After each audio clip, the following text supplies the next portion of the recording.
I never thought that I would cry at work, but on this day I did. And it's not just because I was physically hurt, but it was more so because on this day I felt like I had completely failed as an occupational therapist. Hi, I'm Emily, a school based occupational therapist, and I want to share this story with you, not because it was the hardest day, but because I want to share what I learned from it as it changed the way that I operate as a school based OT. If you have ever had a moment that you questioned yourself as an OT, PT, SLP, staff member, or teacher, I hope that this story helps you. To give you a little bit of background, I was starting out as a new OT in a school district that was very large and was known for having strong academics, and it already had a very strong team of occupational therapists who had several years of experience working there. I really, really wanted to prove myself and be on my A game. And at the beginning of the school year, the occupational therapist had let me know that it's important to collect baseline data to see where students were when they came in after summer break. So we needed to see if they maintained their skills over the summer or if they regressed, where were they when they came in? I wrote down all of the goals and objectives for the students who were on my caseload and planned to collect data for each of them. You can imagine this approach worked fine for students who were in the general education setting. However, I was also pushing into a specialized classroom.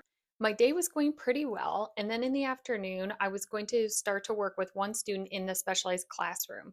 He was very, very bright and had pretty high level goals, so I knew he was very capable.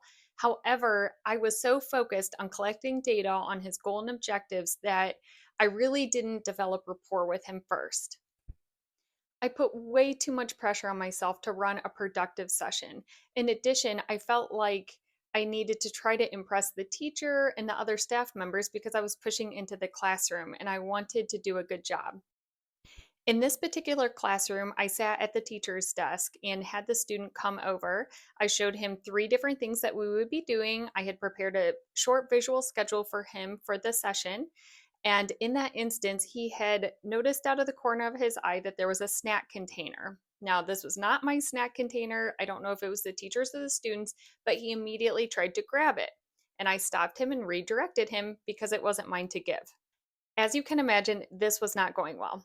I did not take the time to get to know the student well. I hadn't developed rapport with him, and I was being too strict. On top of that, I had redirected him from something that he really, really wanted, those snacks.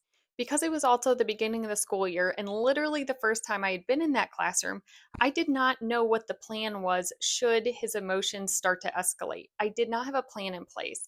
So I was trying way, way too hard to try to calm the student down. So his emotions are going up. I'm trying to intervene instead of giving him more space. At this point, he became more dysregulated. And because I was right next to him, the student had scratched my face, he bit my stomach, and I was just feeling very, very helpless. And I'm sure if you've ever been in a similar situation, you can relate.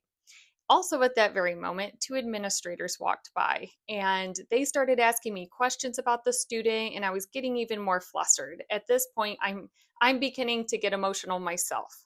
Eventually, we gave this student more space, and once he began to calm down, we had him do some very basic close ended tasks and just move them in front of him, giving him his own space and time to complete them when he wanted to. And this kind of showed us that he was more regulated and was ready for a transition.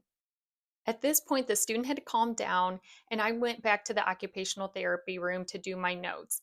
Unfortunately, at that point, I was too emotional. As soon as I had gotten away from the classroom, I just started crying very, very hard. And this is the first time I've ever done this at work. And of course, it was my first day in this school district, too.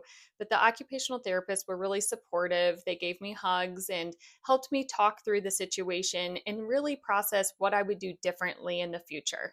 As I mentioned, this experience changed the way that I operate as an occupational therapist. So I want to go over what I learned. The number one thing that I do now is build rapport first. So I'm going to start with things that are preferred activities that I know that the student enjoys. If a student is dysregulated, it doesn't matter. You're not going to teach them anything new. You're not going to collect good data. You have to make sure that you meet the student where they are at. And especially at the beginning of the school year, you just get to know them. So bring some preferred activities, bring things that are very motivating for them. The next thing that I do is called the sandwich technique. So that is where you do an easier activity first or a preferred activity followed by a more difficult task, followed by another easier or preferred activity. And this is great for children who have difficulty with emotional regulation, sensory regulation, or difficulty transitioning. So it helps them feel successful with that first activity before you introduce something more challenging. The next thing that I do is give space during an escalation. So instead of trying to be so hands on, I give the child space. I don't look them in the eye. And instead, I focus on environmental adjustments like dimming the lights, making sure that they're in a quieter environment, ideally. And this can really, really help children try to regulate. Then, once they start to calm, then you can try to intervene. One of the occupational therapists that day told me, don't even look the child in the eye. Give them the space. If you have a couple activities that they enjoy, you can kind of slide them over near the child, but let them approach the activities. So basically, I was trying to do way too much that day, and it really helps to give children that space that they need. I don't know about you, but I'm a planner. So the next thing I learned was to try to have a plan in place for these students or children who really struggle with regulation. So I want to know what's worked for them in the past and if there is any sort of plan on file for them and how I can support with that. So that's what I learned from the worst day I had as a school based occupational therapist. Now, I would love to learn from you. If you could please share what your biggest lesson that you've learned as an OT, SLP, PT, staff member, or teacher, please let me know in the comments because, again, I would love to learn from other people. And I hope that you were able to learn from the mistakes that I made on my worst day working.